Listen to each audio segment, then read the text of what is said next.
শীতকালে গরম গরম ধোয়া ওঠা এই পিঠাগুলো 1 থেকে 2 বার না খেলে মনে হয় যেন শীতটাই বৃথা চলে গেল। আমার এই কথাটা কতটা সত্যি সেটা আপনারা একদিন হলেও বাড়িতে বানিয়ে খেলে বুঝতে পারবেন। নমস্কার, আমার এই ছোট্ট চ্যানেলে আপনাদের সবাইকে স্বাগতম। আমার আজকের রেসিপি গরম গরম ধোয়া ওঠা ভাপা পিঠা। তো ভাপা পিঠা বানানোর জন্য লাগবে আমাদের চালের গুঁড়ো। এখানে আমি 1 বাটি আতপ চালের গুঁড়ো নিয়ে নিলাম। তার সাথে দিচ্ছি স্বাদ অনুযায়ী নুন। এবারে চালের গুঁড়োর সঙ্গে নুনটা একটু ভালো করে মিশিয়ে নিয়ে এর মধ্যে অল্প অল্প করে কুসুম কুসুম গরম জল দিয়ে খুব সুন্দর করে চালের গুঁড়ো মাখিয়ে নিতে হবে। তবে বন্ধুরা, একবারে কিন্তু খুব একটা বেশি জল দিতে যাবেন না, খুবই অল্প অল্প করে জল দেবেন আর এরকম করে মাখিয়ে নেবেন।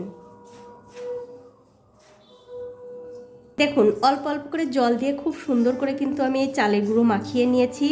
আর বন্ধুরা, এই চালের গুঁড়োটা কিন্তু ঠিক এরকম করে মাখাতে হবে, একদম ঝরঝরেও না আবার একদম ভেজাও না, ঠিক এরকম করে এই চালের গুঁড়োটা মাখিয়ে নিতে হবে। দেখুন, এটা কিন্তু বলে দেওয়ার কিছু নেই, দেখে শুধু বুঝতে হবে এটা হয়ে গেছে মাখানো।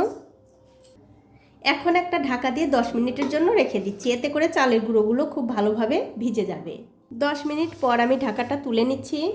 তুলে নেবার পর এই চালের গুঁড়োগুলো আমি হালকা হাতে একটু নাড়াচাড়া করে নিচ্ছি। আর দেখুন, অনেকটা কিন্তু ঝরঝরে হয়ে গেছে।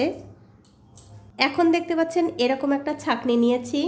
এবারে এই চালের গুঁড়ো এই ছাঁকনির মধ্যে দিয়ে ভালো করে চেলে নিতে হবে, আর খুবই হালকা হাতে কিন্তু চালতে হবে। দেখুন, এরকম একটু নাড়াচাড়া করলেই কিন্তু এই ছাঁকনির মধ্যে দিয়ে এই চালের গুঁড়োগুলো পড়ে যাবে।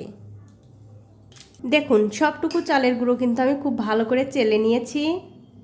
এখন দেখতে পাচ্ছেন একটা নারকেল আমি কুড়িয়ে নিয়েছি, আর তার সাথে নিয়েছি খেজুরের পাটালি গুড়। এবারে এরকম দুটো বাটি নিতে হবে। আপনারা চাইলে এরকম বাটিতেও করতে পারেন, আবার চাইলে এরকম মাটির সরাতেও করতে পারেন, কোনো অসুবিধা নেই। এখন আমি এই সরার মধ্যেই ভাপা পিঠাগুলো বানাবো। তার জন্য যদি দেখেন এই সরাটা একটু ভেজা ভেজা ভাব আছে, তাহলে এর মধ্যে একটু শুকনো চালের গুঁড়ো দিয়ে এরকম করে মুছে নিতে হবে। তাহলে যখন আপনারা এই যে চেলে নেওয়া পিঠার গুঁড়ো দেবেন, তখন এই সরার সঙ্গে লেগে যাবে না। এখন আমি অল্প একটু চালের গুঁড়ো এই সরার মধ্যে দিয়ে দিলাম, দিয়ে মাঝখানে এরকম করে একটু ফাঁকা করে নিতে হবে। তারপরে দিয়ে দিচ্ছি একটু নারকেল কোড়া। অবশ্যই নারকেল কোড়া আর গুড় একটু বেশি করে দেবেন, তাহলেই এই পিঠাগুলো খেতে কিন্তু বেশি ভালো লাগবে। তারপর গুড় দিয়ে দিচ্ছি, তারপর আবার চালের গুঁড়ো দিয়ে ঢেকে দিতে হবে। খুব ভালো করে একটু ঢেকে দিতে হবে, আর হাত দিয়ে হালকা করে একটু চেপেও দিতে হবে, যাতে করে এই সরাটা তুলে নেওয়ার সময় পিঠাটা ফেটে না যায়। দেখুন, ঠিক এরকম করে। এবারে এরকম একটা সুতির কাপড় দিয়ে এই সরাটা ঢেকে এরকম করে একটু মুড়িয়ে নিতে হবে। এখন দেখতে পাচ্ছেন একটা হাঁড়িতে জল গরম করতে দিয়েছি। দেখতেই পাচ্ছেন জলটা কিন্তু খুব ভালো করে গরম হয়ে গেছে।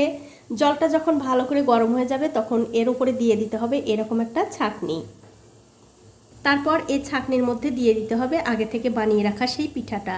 তবে বন্ধুরা, যখন আপনারা পিঠাটা এই ছাঁকনির মধ্যে দেবেন, তখন কিন্তু অবশ্যই একটুখানি ছাঁকনিটা উঁচু করে নেবেন, তাহলে হাতে ভাব লাগার কোনো সম্ভাবনা থাকবে না। পিঠাটা দিয়ে দেওয়ার পর ঠিক এরকম করে এই মাটির সরাটা তুলে নিতে হবে, আর অবশ্যই কিন্তু খেয়াল রাখতে হবে পিঠাটা যেন ফেটে না যায়।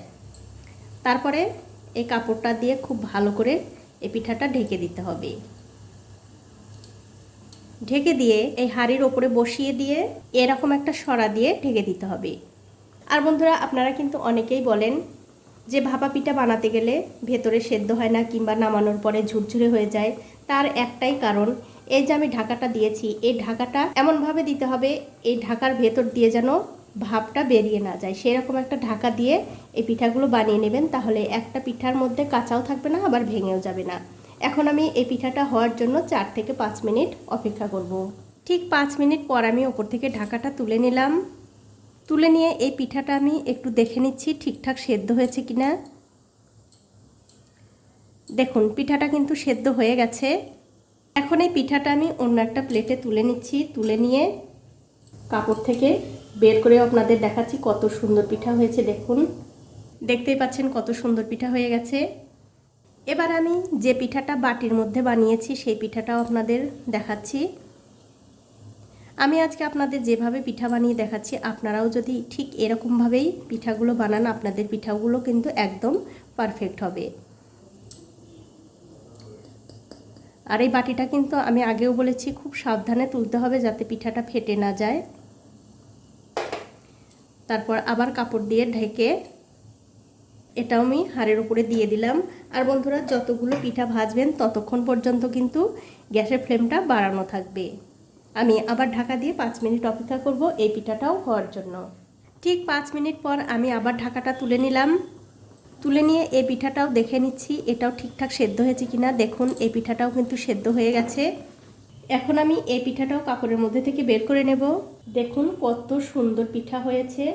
আর এই একই রকম করে কিন্তু আমি সবগুলো পিঠাই বানিয়ে নেব। তো এই দেখুন বন্ধুরা, এক এক করে কিন্তু আমি সবগুলো ভাপা পিঠাই বানিয়ে নিয়েছি। এখন একটা ভাপা পিঠা আপনাদের ভেঙেও দেখাচ্ছি কতটা সুন্দর হয়েছে। দেখুন ভেতরটা কিন্তু নারকেল আর গুড়ের পুরে ভরা ঠাসা, খেতে কিন্তু বেশ ভালো লাগে এই শীতের দিনে গরম গরম। তো বন্ধুরা, আমার আজকের এই ভাপা পিঠার রেসিপিটা আপনাদের চোখের ভালো লাগা থেকে যদি মন পর্যন্ত পৌঁছে থাকে, অবশ্যই একটা লাইক, কমেন্ট আর শেয়ার করতে ভুলবেন না।